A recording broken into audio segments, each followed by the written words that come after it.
Hi everybody, this is Mark Jansen again from Jansen Photo Expeditions. Today I'd like to talk about winter photography and most importantly, photographing in the rain. Now a lot of you landscape photographers get out there and you get a little frustrated. Either you'll be out there, you'll be photographing and the rain will come in, or you'll be working under a waterfall and you'll be dealing with a lot of water, upwelling into your lenses and your camera gear. Now there are a lot of options out there online. I'm sure you've Googled everything and probably tried most of those tricks. A lot of companies have these Gore-Tex bags that fit over your camera. They'll cover all your camera with a solid Gore-Tex bag, and they'll have a little window in the back, and little hand gloves you stick inside. They become quite difficult, especially when you can't manipulate the buttons on your camera. Now, for a lot of years now, we've been, of course, we've been in the business for a while. We've had a lot of clients, and we've taken to these locations. And sometimes, if they hire us, we'll hold an umbrella for them, and certainly wipe their lens when they need it. But most of the time, people are out there on their own.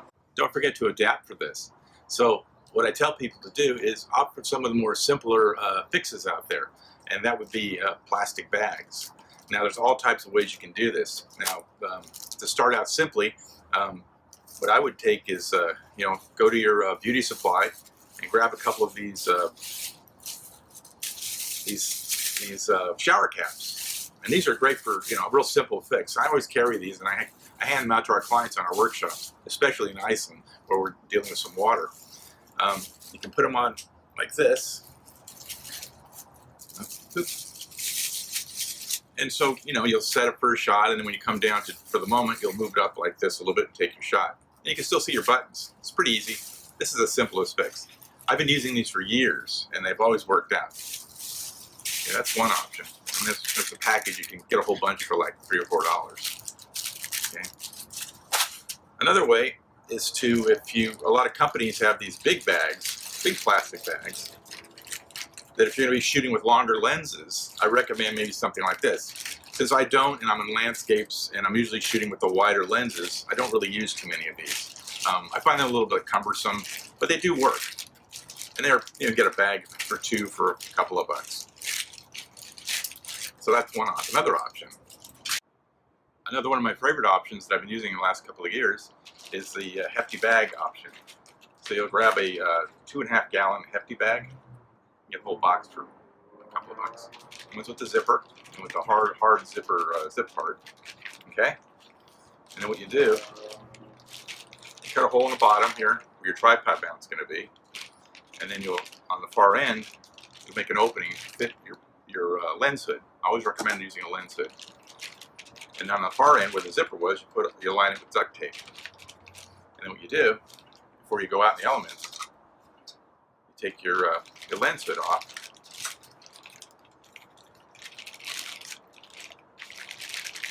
And you put it on first, a little snug.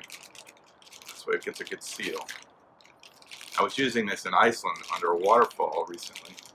And we were right behind the waterfall, and this was working out awesome. Namely, I had the lens hood on, and also it's very sealed, so water wasn't getting in. Then, fold it back.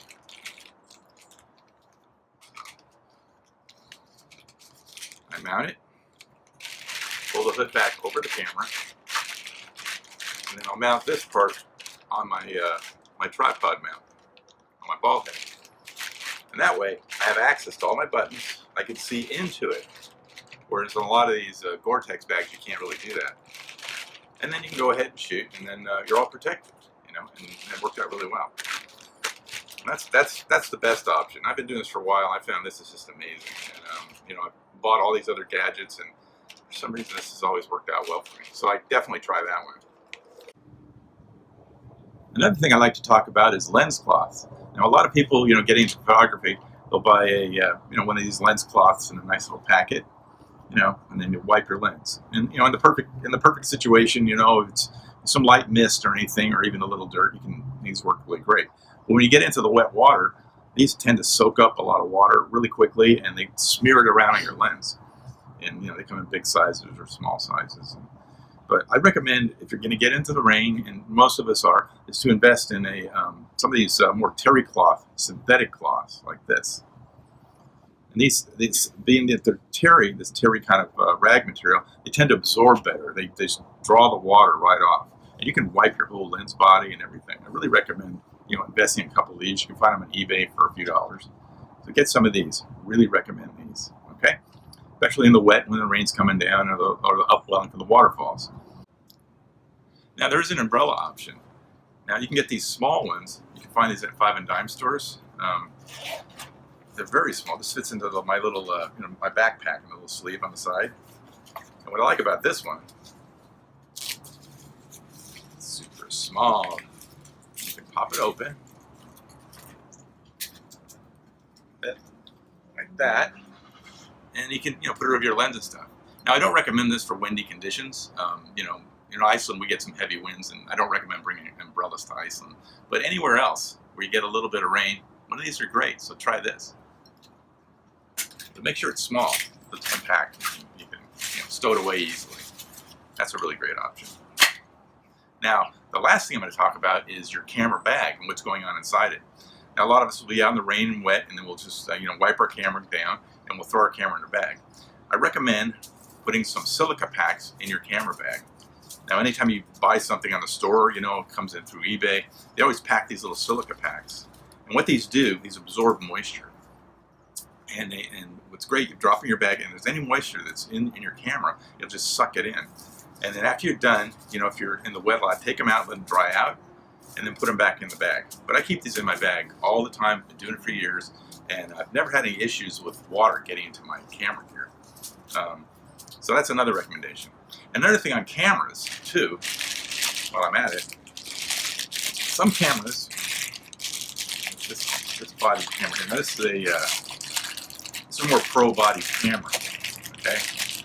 Now a lot of these cameras, they come with weather sealing around the buttons, and also there's a rubber gasket for the lens mounts, and then also on these on the prosumer cameras, they don't have any of these seals on them, so you got to be extra careful with the prosumer cameras.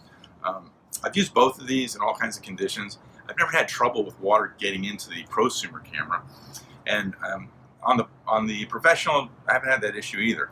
And the main reason is I take some precautions.